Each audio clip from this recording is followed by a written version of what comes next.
कर्तावे स्तोत्रम दैवंतिन स्तोत्रम। प्रभु यीशु मसीह के मीठे मधुर जीवित नाम में फिर एक बार आप सबों का मैं इस YouTube के चैनल पर स्वागत करता हूं। परमेश्वर का धन्यवाद दे प्रियो, क्योंकि परमेश्वर ने फिर एक बार मुझे और आपको यहाँ पर इकट्ठा किया है ताकि हम उसकी वाणी को सुन सके। और जैसे पिछले 4-4.5 वर्षों से लगातार हम उसकी आशीषों को पा रहे हैं और बढ़ रहे हैं और हमारे जीवन में प्रभु उन्नति को दे रहा है, क्यों ना आज के इस पवित्र दिन में भी हम उन आशीषों को प्राप्त करने के लिए अपने आप को तैयार करें। हालेलुया। मैं प्रभु की महिमा करता हूँ, परमेश्वर का धन्यवाद देता हूँ। पिछले दिनों में हमने एक अद्भुत विषय को सीखा था, ग्लोरी बिलोंग्स टू गॉड, महिमा परमेश्वर की है। बहुत सारे लोगों ने आशीष पाई और कल से हमने एक नए अध्ययन को शुरू किया है। एंड ये अध्ययन में मेरा पूरा विश्वास है, अगर आप इसको गंभीरता से ग्रहण करेंगे। देखिए, मैं आपको बहुत ब्लंटली बताता हूँ, थोड़ा सा कठिन है सब्जेक्ट, क्योंकि उत्तम से सर्वोत्तम को पाना इतना आसान नहीं होगा। तो हमारा विषय ही है how to move from good to best. कैसे हम उत्तम से सर्वोत्तम की ओर बढ़े और कैसे उन सर्वोत्तम बातों को स्वर्ग के परमेश्वर पिता से प्राप्त करें। ये जैसे पाना कठिन है, वैसे ही वचन को समझना भी थोड़ा कठिन होगा, क्योंकि इन दिनों जब मैं इस विषय पर प्रभु के साथ बैठ रहा हूँ और मन्ना प्राप्त कर रहा हूँ, मेरे लिए भी थोड़ा सा कठिन हो रहा है। परंतु मैं प्रार्थना कर रहा हूँ कि मैं आप तक इस विषय को बड़ी सरलता से पहुँचा सकूँ। लेकिन मैं आपको गारंटी देता हूँ, अगर आप आपके जीवन में उत्तम से सर्वोत्तम को प्राप्त करना चाहते हैं तो यकीन जानिए इस विषय को आप बड़ी गंभीरता से सुनना। हालेलुया। थोड़ा सा कठिन होगा और मैंने आपसे कहा है, अगर आपको कहीं भी कठिन लगता है तो आप मुझे फ़ोन कॉल्स कर सकते हैं, आप ईमेल्स भेज सकते हैं, आप मुझे एसएमएस कर सकते हैं, मैसेजेस कर सकते हैं। मैं पूरी कोशिश करूंगा कि आपको इस विषय के बारे में पूर्ण रूप से सिखा सकूं। और कल से हमने इस विषय को शुरू किया है और एक दो लोगों के मुझे कल ही फ़ोन आ गए कि हमने इस विषय को कभी ज़्यादा छेड़ा नहीं है या कभी इस विषय में ज़्यादा सुना नहीं है। ऐसा नहीं कि हमने इन वचनों को नहीं पढ़ा है, परंतु इतना गहराई से हमने कभी इसको लिया नहीं है। मैंने उनसे कहा, कुछ परिवार थे, मैंने उनसे कहा आप मेरे लिए प्रार्थना करना कि मैं बड़ी आसानी से आप तक इस वचन को पहुँचा सकूँ। हालेलुया। मैं फिर एक बार आप लोगों से विनती करता हूँ, आप मेरे लिए विशेष प्रार्थना कीजिए कि इस विषय को मैं आप तक आप समझ सके, उस लेवल पर आकर आपको समझा सकूँ। मुझे प्रार्थना में याद रखिएगा। और बहरहाल हम लोग इस वचन को आज सीखने जा रहे हैं और मेरा मन और हृदय आनंदित है, क्योंकि आज का दिन यहोवा ने बनाया है। हालेलुया। सो प्रियो, इससे पहले कि हम अपने वचनों में आगे बढ़े, क्यों ना हम कुछ वचन को पढ़कर, जैसे हम रोज पढ़ते हैं और प्रभु का आदर करते हैं, आज फिर एक बार हम कुछ वचनों को पढ़ेंगे और परमेश्वर की स्तुति और प्रशंसा करेंगे। Let us read. आज हमने पढ़ने के लिए जो वचन चुने हैं वो पाए जाते हैं नीति वचन 27 और उसके 8 से लेकर 12 वचन हम पढ़ेंगे। The book of proverb chapter 27 versus 8 to 12, 8 से लेकर 12 वचन। बड़े ध्यान से हम पढ़ेंगे, क्योंकि प्रभु का वचन है, ठट्टा में नहीं उड़ाया जाता है। वचन में लिखा है, नीति वचन उसका 27 अध्याय उसका 8वां वचन, स्थान छोड़कर घूमने वाला मनुष्य उस चिड़िया के समान है जो घोंसला छोड़कर उड़ती फिरती है। जैसे तेल और सुगंध से, वैसे ही मित्र के हृदय की मनोहर सम्मति से मन आनंदित होता है। जो तेरा और तेरे पिता का भी मित्र हो उसे न छोड़ना, और अपनी विपत्ति के दिन अपने भाई के घर न जाना। प्रेम करने वाला पड़ोसी दूर रहने वाले भाई से कहीं अधिक उत्तम है। हालेलुया। हे मेरे पुत्र, बुद्धिमान होकर मेरा मन आनंदित कर, तब मैं अपने निंदा करने वालों को उत्तर दे सकूंगा। बुद्धिमान मनुष्य विपत्ति को आती देखकर छिप जाता है, परंतु भोले लोग आगे बढ़ चले जाते और हानि उठाते हैं। हालेलुया। प्रभु इन पढ़े हुए वचनों के द्वारा हम में से प्रत्येक को आशीष दे, ऐसी मैं प्रभु से प्रार्थना करता हूं। और मैं विश्वास करता हूं कि आज इन वचनों को आप सबों ने मेरे साथ पढ़ा है। बड़े ध्यान से सुनिएगा। स्थान छोड़कर घूमने वाला मनुष्य उस चिड़िया के समान होता है जो अपना घोंसला छोड़कर यहाँ वहाँ उड़ती फिरती है। बहुत वर्ष पहले मेरे जो आत्मिक पिता है पास्टर बेंजामिन, उन्होंने मुझे कहा था कि मुझे ये वचन समझ में नहीं आया, और मैं जब उनसे इस विषय में बात कर रहा था, उन्होंने मुझे अपने घर बुलाया और अद्भुत रीति से मुझे इसको बांटा। उन्होंने मुझे बताया कि स्थान छोड़कर घूमने वाला मनुष्य, देखिए परमेश्वर ने आपको और मुझे चुना है, परमेश्वर ने मुझे और आपको धर्मी ठहराया है, और हम सबों के लिए एक विशेष स्थान नियुक्त किया है जहां हम जाकर प्रभु की स्तुति करें, प्रभु की आराधना करें। आमीन। आप सब अलग अलग कलीसियाओं में जाते हैं और बहुत अच्छी बात है कि आपको परमेश्वर ने एक स्थान दिया है। देखिए, चर्च का मेंबरशिप और टाइथिंग और गिविंग और आल्म्स ये सब बाद में आता है, लेकिन प्रभु का पहले धन्यवाद करें कि उसने आपको एक अच्छा पासबान दिया है, उसने आपके लिए एक अच्छा स्थान नियुक्त किया है जहां पर बैठकर आप प्रभु की महिमा को कर सके। हालेलुया। और परमेश्वर का वचन यहाँ वही बताता है, परमेश्वर का वचन कहता है कि जो स्थान आपको दिया है उस स्थान को छोड़कर ये चर्च वो चर्च इधर जाना है, नहीं ये पास्टर अच्छा नहीं है, हम इस चर्च में मेंबरशिप लेंगे, नहीं इधर नहीं हो हम उधर लेंगे। Excuse me. आजकल तो अलग ही ट्रेंड चला है, अपने भौतिक उन्नति के लिए, फिजिकल डेवलपमेंट के लिए, या अपने सांसारिक उन्नति के लिए, सांसारिक शब्द ज्यादा अच्छा रहेगा, लोग अलग अलग चर्चेस की मेंबरशिप लेते हैं। सीएनआई वाला उधर चला जाता है, पेंटिकॉस्टल वाला इधर आ जाता है, मेथोडिस्ट वाला उधर चला जाता है, केवल इसलिए कि हम इस मेंबरशिप का फायदा उठा सके। लेकिन ध्यान से सुनिए, परमेश्वर का वचन कहता है स्थान छोड़कर जो परमेश्वर ने आपको दिया है उस स्थान कर छोड़कर घूमने वाला मनुष्य उस चिड़िया के समान है जो अपना घोंसला छोड़ देती है और इधर उधर घूमती है। हालेलुया। जिनके सुनने के कान हो वो सुन ले। परमेश्वर ने जो स्थान आपको दिया है उस स्थान पर टिके रहना ये आपकी जिम्मेदारी है, पासबान की नहीं है। हम क्या कर रहे हैं, मेरे कहे अनुसार, मेरी इच्छा अनुसार बातें अगर कलीसिया में नहीं हो रही है तो हम उस स्थान को छोड़कर इधर उधर घूमने लगते हैं। Never do that. अपने पासबानों के अधीनता में रहना सीखे, अपने अधिकारियों के अधीनता में रहना सीखे, ताकि जब आप अधिकारी बने तो आपके लोग आपकी अधीनता में रह सके। हालेलुया। जैसे तेल और सुगंध से मन आनंदित होता है ना, जब अच्छा तेल आप एक आधा फ्रेग्रेंस में, last few months before when I had been to Dubai, तो मैंने यूएई में एक शॉप में मैं गया था और वहाँ पर मैंने देखा इमीडिएट वो आपको परफ्यूम बना कर देते हैं। इतनी भीड़ मैंने कभी भी किसी भी शॉप में नहीं देखी। इमीडिएट आपको मिक्सिंग करके कौन सा फ्लेवर चाहिए इमीडिएट आपको बना कर देते हैं, ओरिजिनल वाला, डुप्लीकेट नहीं। हालेलुया। तो जैसे तेल जो होता है, तो तेल की सुगंध से क्या होता है, हमारा मन, आप रास्ते से किसी को के पास से गुजर जाए तो एक बहुत कभी कभी आपको सुगंध आता है और आप पलट कर कभी कभी उस व्यक्ति को देखते कि कितना अच्छा फ्रेग्रेंस आ रहा है ना, वो परफ्यूम होता है या डियो होता है। लेकिन जैसे तेल और के सुगंधित होने से अपना मन आनंदित होता है, बाइबल कहती है, वैसे ही मित्र के हृदय की मनोहर सम्मति से भी मन आनंदित होता है। हालेलुया। जब आप कुछ गलत करते हैं और उस गलती में जब आपके मित्र आपको समझाते हैं, आपको सही मार्ग पर लेकर आते हैं, या जब कई बार आप कुछ बातों को लेकर उनके पास जाते हैं और जब वो फलदायी दिखती है और जब वो आपकी बातों के साथ सम्मति देते हैं तो हमारा मन भी आनंदित होता है। फॉर एग्जाम्पल, कई बार पास्टर किसी पासबान को परमेश्वर एक क्रूसेड करने का, कन्वेंशन करने का विजन देता है, दर्शन देता है, और जब वो आपके साथ अपने दर्शन को बांटता है, प्रभु आपको भी अगुवाई करता है, और जब आप उसके दर्शन में सम्मति को दर्शाते हैं तो बांटने वाले का मन आनंदित हो जाता है। हालेलुया। प्रभु कहता है मेरा और आपका हृदय ऐसा ही होने पाए। हालेलुया। हमेशा आज का दिन यहोवा ने बनाया है, हम इसमें आनंदित हो। आमीन। हमारे मन का आनंद, देखिए वचन में, नीति वचन में लिखा है, मन का आनंद जीवन की अच्छी औषधि होती है। हालेलुया। आनंदित रहना सीखे, गिव अप नहीं करना, परिस्थिति को नहीं, परमेश्वर को देखना सीखे। आमीन।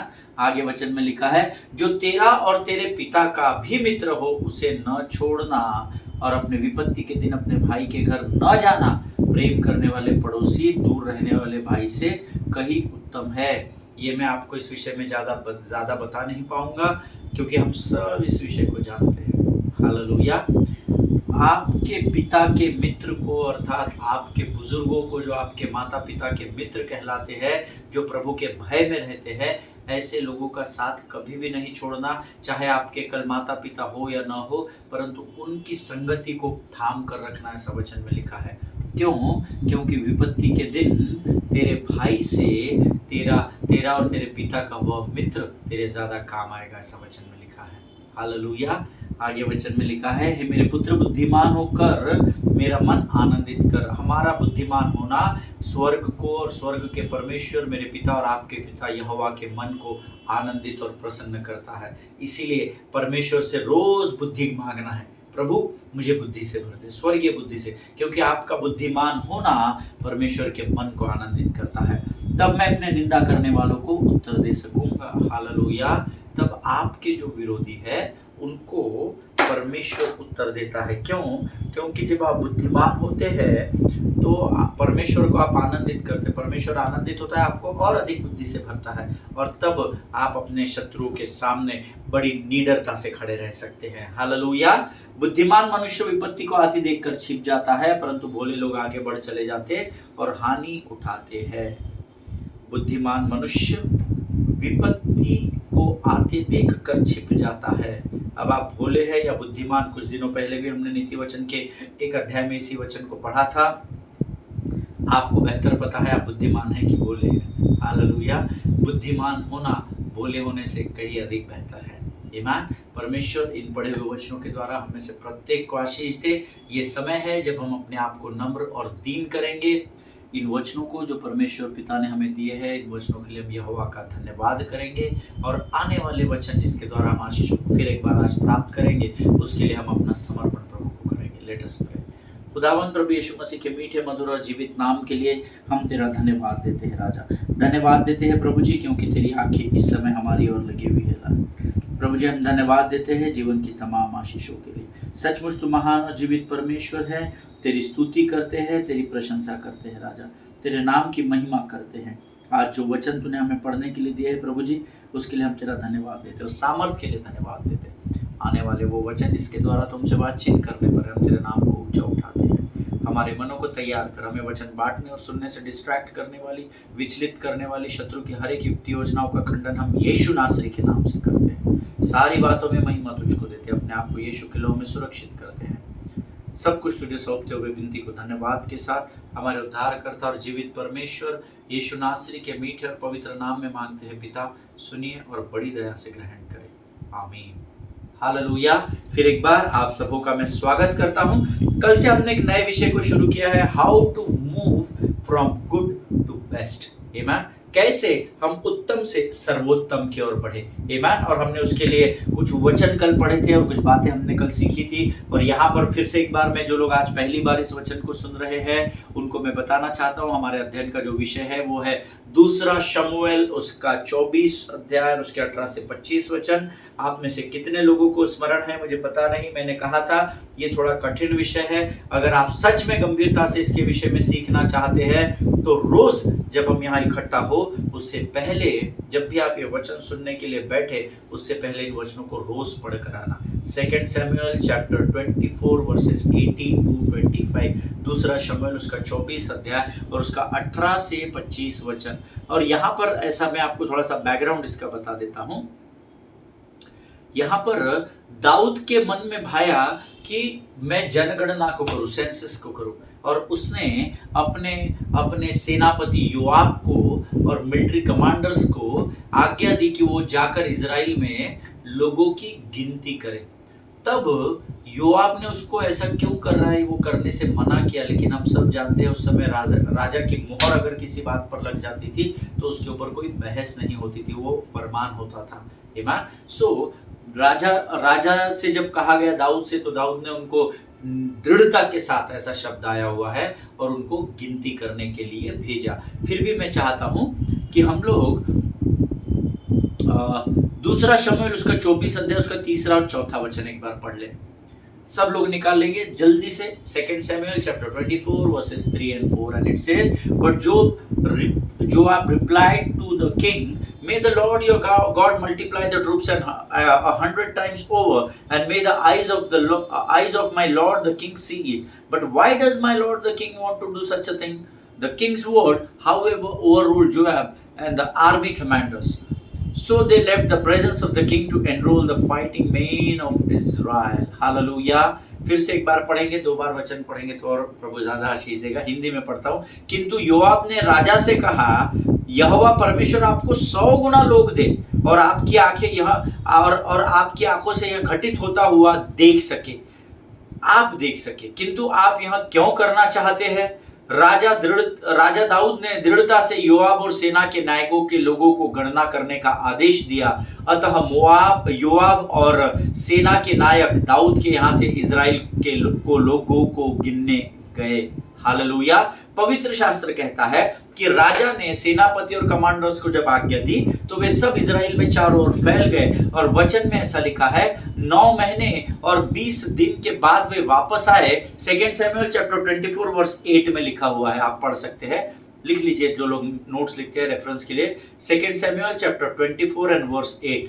और उन्होंने राजा को बताया कि जो तलवार चलाने वाले योद्धा थे वो इजराइल के 8 लाख थे और यहूदा के 5 लाख लोग थे। टोटल 13 लाख, 13 लाख लोगों की गणना करके ये अब अपने राजा के पास वापस आते हैं। और जब योआब ने आकर जब इस गिनती के विषय में दाऊद को बताया, ये लोग 9 महीने और 20 दिन तक चारों ओर फैल गए इजराइल में और लोगों की गिनती करने लगे। और 9 महीने 20 दिन के बाद सेनापति योआब और पूरे इजरायली कमांडर्स वे वापस आए और उन्होंने राजा को पूरा हाल और बखान दिया कि इजराइल में तो 8 लाख लोग हमने पाए और यहूदा में हमने 5 लाख लोगों की गिनती को गिना है, तो टोटल हमारे पास 13 लाख लोग हैं। अब ये बातें जब यहोवा के कान पर पड़ी तब आगे उसने क्या कहा ये पढ़ेंगे। 2 शमूएल उसका 24 अध्याय उसका 10 वचन। 2 शमूएल चैप्टर 24 एंड वर्स 10 हम पढ़ेंगे। जब दाऊद ने सैनिकों की गिनती की तो उसका विवेक बहुत व्याकुल हुआ। उसने यहोवा से कहा, मैंने जो किया है उससे मैंने बहुत बड़ा पाप किया है। अब हे यहोवा, मैं तुझसे विनती करता हूँ कि अपने दास के अधर्म को दूर कर। मैंने बहुत ही मूर्खता का काम किया है। हालेलुया। जिनके सुनने के कान हो वो सुन ले। फिर से एक बार मैं आपको बताना चाहता हूँ कि दाऊद ने, क्योंकि वो राजा था, उसने अपने अधिकार का इस्तेमाल किया और उसने सेंसस के लिए इन लोगों को भेजा, जनगणना करने के लिए इन लोगों को भेजा। और जो योआब था उसने उसे समझाया भी उसके सेनापति ने, लेकिन क्योंकि वो राजा था वो उसकी आज्ञा का पालन करना उसको ज़रूरी था। वो इसलिए 9 महीना 20 दिन तक वे पूरे इजराइल में घूमते रहे और आकर उन्होंने एक नंबर प्रभु के सेवक दाऊद को दिया जो उन दिनों इजराइल का राजा था, कि राजा इजराइल में तो 8 लाख लोग हैं और यहूदा में 5 लाख लोग हैं। हालेलुया। और यहाँ पर जब दाऊद ने सुना तो उसे पछतावा हुआ और उसने परमेश्वर के सामने प्रार्थना की और परमेश्वर से प्रार्थना करके कहा, अपने दास के अधर्म को दूर कर पिता। हालेलुया। और दाऊद के इस निर्णय के कारण, कौन सा निर्णय? क्षमा मांगने का नहीं, सेंसस का, है ना, जनगणना कराने के उस निर्णय से वचन कहता है परमेश्वर क्रोधित हुआ। हालेलुया। सो जिन लोगों को ये वहम है कि परमेश्वर को क्रोध नहीं आता, वो लोग यहाँ पढ़ लेना, ठीक है। सो इस निर्णय के कारण परमेश्वर दाऊद से क्रोधित हुआ, because David took the census without divine commandment from the Lord. Hallelujah. Why God was disappointed and annoyed with David? क्यों परमेश्वर उससे दुखी था, हताश और निराश था और क्रोधित क्यों हुआ? क्योंकि बिना परमेश्वर की आज्ञा के, बिना परमेश्वर की अनुमति के दाऊद ने अपनी होशियारी से ये काम किया था। आपको और मुझे परमेश्वर कई बार मना करता है किसी बात को करने के लिए, फिर हम अपना दिमाग, अपनी होशियारी, अपनी बुद्धि लड़ाकर हम उन कामों को करते हैं। यकीन जानिए परमेश्वर कल, आज और युगानुयुग एक सा परमेश्वर, और उसका वचन कहता है वो यहाँ पर अपने हृदय के सबसे करीब रहने वाले दाऊद से वो क्रोधित हुआ। जिनके सुनने के कान हो वो सुन ले। Amen. Because David took the census without divine commandment. बिना दैवीय आज्ञा के दाऊद ने अपनी होशियारी से इस कार्य को पूरा किया था। अब मैं जब इस अध्ययन को कर रहा था तो I was sitting with the Lord in his presence and I was just worshipping the Lord. मैं प्रभु की आराधना कर रहा था उसकी उपस्थिति में बैठकर, और मैं सोचने लगा प्रभु दाऊद ने ऐसा क्या कर दिया, कौन से लोगों को जाकर मार दिया, या कौन से लोगों के सामने जाकर उसने कहा कि तुमने ये कर दिया, तुमने वो, या कौन सा लोगों का गलत न्याय कर दिया, कौन सा यहाँ व्यभिचार कर दिया, या किसको मरवा दिया। ऐसा तो कुछ नहीं हुआ। तो फिर तू उससे क्रोधित, लोगों की गिनती तो की ना, उससे अधिक क्या कर दिया। आमीन। और मुझे ये प्रश्न था कि दाऊद के जनगणना करने से या सेंसस काउंटिंग करने से ऐसी क्या समस्या हो गई कि स्वर्ग का परमेश्वर क्रोधित हो गया। Why would God upset over census? क्यों परमेश्वर जनगणना करने से क्रोधित हुआ? ये तो मैंने आपको बताया था, दैट इज डिवाइन कमांडमेंट। ऐसे तो आप और मैं हजारों आज्ञाओं को प्रभु के मानते नहीं है, जो कि मानना चाहिए, बड़ी शर्म की बात है हम लोग नहीं मानते हैं, लेकिन प्रभु का धन्यवाद हो, उसका अनुग्रह हमारे लिए काफी है। पर अनुग्रह is not taken for granted. Hallelujah. इस बात को हमेशा याद रखिएगा। सीखना, बढ़ना, एक गलती को छोड़ देना, फिर आगे बढ़कर उस गलती को दोहराना नहीं। आमीन। दैट इज, उसको कहते हैं प्रभु में उन्नति को करना। आमीन। So now the biggest question here is why would God upset over census? क्यों परमेश्वर जनगणना करने से निराश या हताश हुआ? हो सकता है, मैं अध्ययन कर रहा था तो मुझे ऐसा ज्ञात हुआ, हो सकता है एक कारण ये हो कि इससे पहले जनगणना राजा दाऊद के अभिषेक के बाद कभी भी नहीं, उन दिनों में कभी भी पहले जनगणना नहीं हुई थी। हालेलुया। और ऐसा करने से शायद लोगों में ये भ्रम या गड़बड़ी फैल जाए कि इस जनगणना को गवर्नमेंट क्यों कर रही है भाई, और ये करने के बाद क्या करने वाली। अगर हम गरीब है तो हमको बाहर तो नहीं भगा देंगे, अगर हम प्रभु के पीछे चलने वाले नहीं है तो हमको इस देश से तो छोड़कर किसी और देश जाने के लिए तो नहीं कहेंगे। और and you know a little anxiety about what the counts going to be used for, that was in the public. आमीन। ये कारण हो सकता है, ऐसा मेरा अध्ययन कहता है। परमेश्वर अपसेट इसलिए हुआ क्योंकि इससे पहले एक तो सेंसस इजराइल में आसपास होता था, ठीक है, अमालेकियों में, हित्तियों में, परिज्जियों में, वहां पर सेंसस होता था जनगणना, लेकिन इजराइल में कभी हुई नहीं थी। परमेश्वर ने कभी कहा ही नहीं कि जनगणना को तुम करना, लेकिन इसने अपनी होशियारी से कर दिया। और जब इसको समझ में खाली 13 लाख लोग, तो ये घबरा गया होगा, और फिर इसने परमेश्वर से कहा, प्रभु तू मेरे अधर्म को दूर कर। और परमेश्वर यहाँ उससे क्रोधित हो गया, क्योंकि ना तो इससे पहले कभी जनगणना हुई थी, और शायद ये कारण हो सकता है कि वो जनगणना करने से लोगों के बीच में ये भ्रम आ जाए या ये गड़बड़ी फैल जाए कि भैया ये जनगणना राजा दाऊद क्यों करा रहा है, क्या क्या मंशा इसकी है, अच्छी है, बुरी है। तो वो लोगों में एक चिंता का विषय हो सकता था। आमीन। पहला कारण, इसीलिए परमेश्वर उससे क्रोधित हुआ। आज हम सब जानते हैं कि हमारे देश में इसी विषय को लेकर रूलिंग और अपोजिशन पार्टी में वाद विवाद चल रहा है, और बड़ा भयंकर बड़े लेवल का चल रहा है। आमीन। We all know about it. और अगर आपको पता नहीं है तो थोड़ा सा आप न्यूज़ वगैरह देखिए, आपको पता चलेगा। अपोजिशन कह रहा है कि हम तो सेंसस कराएंगे, और रूलिंग पार्टी कह रही है हम सेंसस कराने के पक्ष में नहीं है। हालेलुया। और ऐसे ही परिस्थिति उस समय भी थी। आज हमारे देश में लोग विचलित हैं। एक वर्ग कहता है जनगणना क्यों हो रही है, उससे क्या फायदा होगा, और दूसरी जो कुछ बाकी लोग हैं वो कहते हैं जनगणना का होना बहुत जरूरी है, ताकि हम उसके आधार पर अपने देश की उन्नति को देख सके या बढ़ा सके। हालेलुया। और ऐसे ही जैसे आज घमासान चल रहा है, हो सकता है दाऊद के माइंड में कुछ चल रहा हो, शत्रु ने उसको उकसा दिया हो और उसने जनगणना का आदेश दे दिया। हालेलुया। This might be the reason, first reason. और दूसरा कारण ये हो सकता है कि उस जनगणना में बाइबल के वचन के अनुसार, पवित्र शास्त्र के आधार के अनुसार, केवल उन्हीं लोगों की गिनती हुई थी, those who were physically fit. Hallelujah. जो शरीर में मजबूत थे या जो शरीर में सक्षम थे, उन्हीं की गिनती की गई थी सेंसस में। Hallelujah. What does that mean, pastor?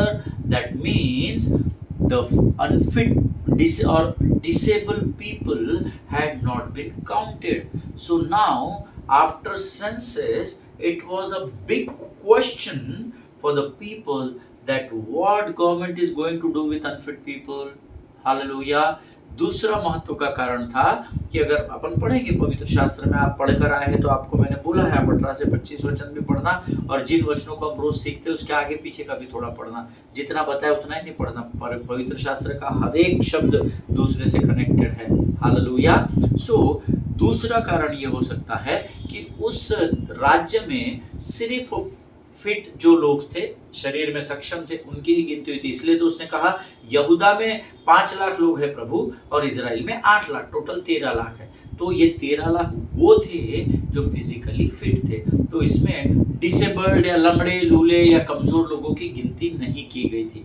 तो प्रश्न ये था कि अगर इन लोगों की गिनती नहीं की गई, कल को अगर टैक्सेशन का कुछ इशू हुआ, कल को अगर कुछ अनाज को लेकर कुछ इशू हुआ, कल को अगर और किसी विषय पर इशू अगर हमारे देश में होता है, तो फिर हमारे साथ क्या होगा? डिसेबल्ड लोगों को क्या ये लोग मौत के घाट उतार देंगे क्या? हम जो शरीर में कमजोर है, डिसेबल्ड है, चल नहीं सकते, देख नहीं सकते, हमारे साथ क्या होगा?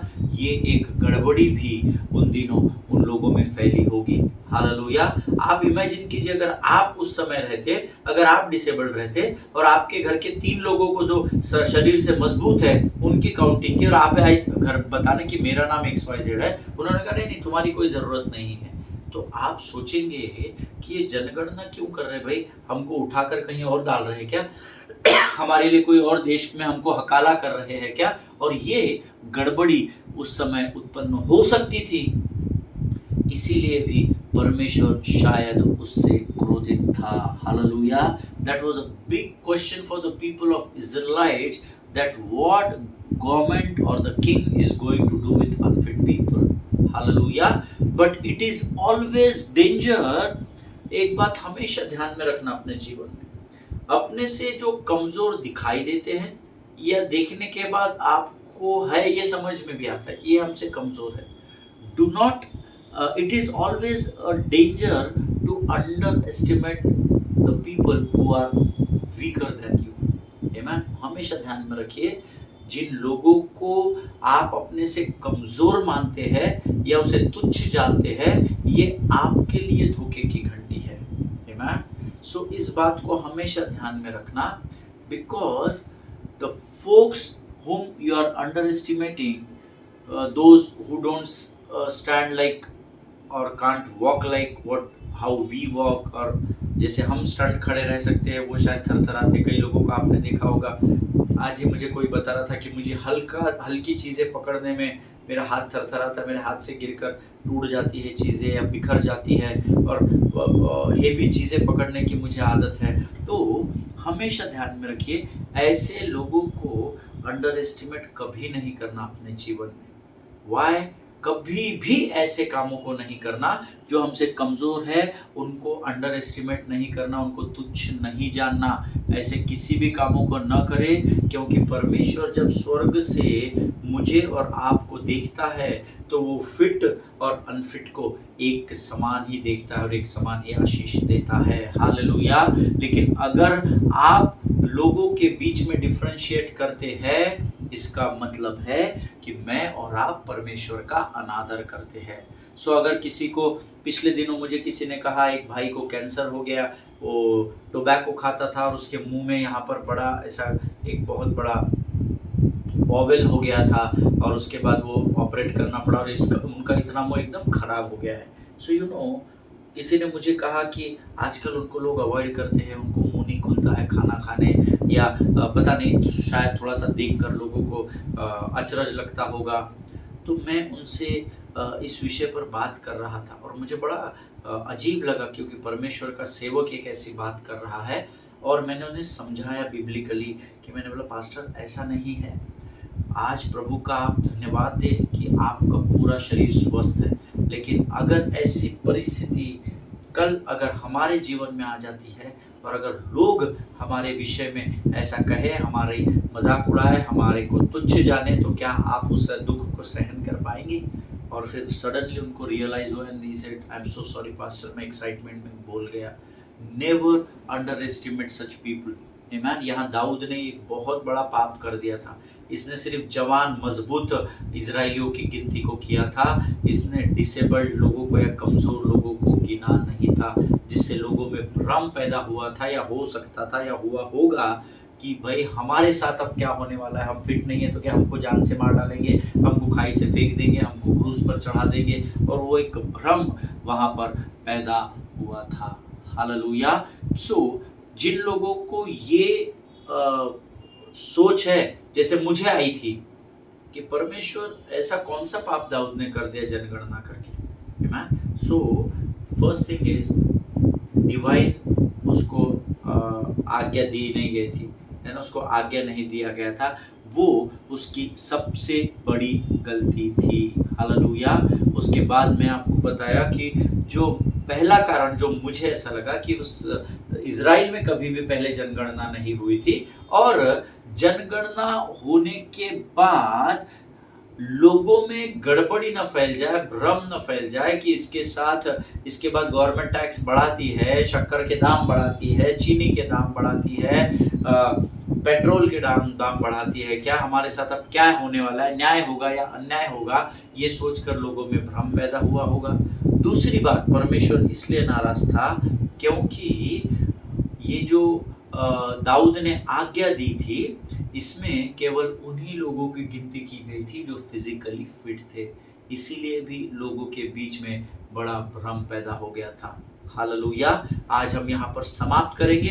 दो और कारण हो सकते हैं जो मैं प्रार्थना में था और प्रभु ने मेरे साथ मुझे मेरी जहन में वो बातें आई जो मैं आपके साथ कल साझा करूंगा। लेकिन बहरहाल आज हम यहाँ समाप्त करेंगे। फिर से एक बार बताता हूँ, without divine commandment never move forward.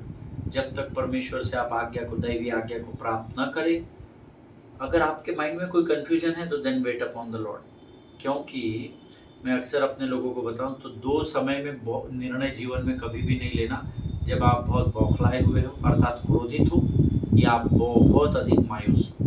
इन दोनों अगर आप बहुत अधिक मायूस है तो शत्रु आपको सीधा आत्महत्या के विचारों में लेकर जाएगा। Suicidal spirit will take over. अगर आप बहुत अधिक क्रोध में है तो आप सिन की ओर, पाप की ओर बढ़ जाएंगे। आमीन। इन दोनों परिस्थितियों में लिया गया निर्णय हमेशा आपको नरक के द्वार के ओर लेकर जाएगा। इसलिए कभी भी ऐसी परिस्थितियों में निर्णय न ले। दाऊद ने यहाँ लिया। आमीन। सेंसस करने की आज्ञा दी, उसको समझाया भी ज्ञानवानों ने। कई बार पासबानों को जब बाकी लोग सम्मत, देखिए विजय बहुत से मंत्रियों के द्वारा प्राप्त होती है, ऐसा वचन में लिखा है। उसने योआब ने इसने समझाया उसके सेनापति योआब ने कि भाई तुझे जनगणना करने की क्या जरूरत है, परमेश्वर तुझे और भी 100 गुना दे, तुझे क्या जरूरत आन पड़ी। पर इसकी बुद्धि भ्रष्ट हो गई थी और इसने परमेश्वर की आज्ञा के बगैर उस सेंसस को करने का फरमान दिया। Hallelujah. Never do anything without, परमेश्वर की आज्ञा के बगैर कामों को करना बंद करें। आमीन। पहली बात। दूसरी बात, जैसे कि हमने आज यहाँ पर सीखा, कभी भी अपने से कमज़ोर लोगों को अंडर एस्टिमेट नहीं करना। वी ऑल हम बोलते हैं ना, मिट्टी को कुम्हार जैसे हाथों से अपने सवारे, यूं ही कला में खुदावन गूंधे हमें और निहारे। जब हमारे जीवन के चाक को संभालने वाला परमेश्वर जब हमें आकार देता है तो वो भली भांति जानता है कि हमारे जीवन में क्या होने वाला है। अब कई लोग पैदाइशी गूंगे होते हैं, कई लोग पैदाइशी मेंटली डिसेबल्ड होते हैं। कभी भी ऐसे लोगों का मजाक नहीं उड़ाना प्रभु के लोगों। हालेलुया। आज हम यहाँ पर समाप्त करेंगे क्योंकि उससे प्रभु का कोप यहाँ पर भड़का था, हम सब जानते हैं। हालेलुया। आइए इस समय हम परमेश्वर का धन्यवाद दें। कल हम और कुछ बातों को इसमें प्रभु हमको सिखाएगा, ऐसा मैं विश्वास करता हूँ। मेरा विश्वास है आज के वचन के द्वारा परमेश्वर ने आपको जरूर जरूर जरूर आशीष दी होगी। हालेलुया। Let us pray. धन्यवाद और धन्यवाद देते आकाश और पृथ्वी के महान और जीवित परमेश्वर, आज फिर एक बार कुछ भूली हुई बातों को तूने हमें स्मरण दिलाया प्रभु, और फिर एक बार हमारी गाड़ी को सही मार्ग पर तू लेकर आया। हम तुझे धन्यवाद देते हैं प्रभु, इन बातों को स्मरण दिलाने के लिए धन्यवाद राजा। जितनों ने सुना उन्हें आशीष दे। इस समय हम अपने आप को यीशु मसीह के लहू में सुरक्षित करते, आगे का संपूर्ण समय तुझे सौंपते हैं। वह विनती को धन्यवाद के साथ हमारे उद्धार करते यीशु नासरी के मीठे पवित्र और जीवित नाम में मांगते हैं, सुनिए और बड़ी दया से ग्रहण करें, आमीन। हालेलुया। परमेश्वर आप सबों को बड़ी बरकत और बड़ी आशीष दे। इजराइल के लिए प्रार्थना करें, भारत देश के लिए प्रार्थना करें, अपने पासवानों के लिए, उनके परिवारों के लिए समय निकाल कर प्रार्थना करें।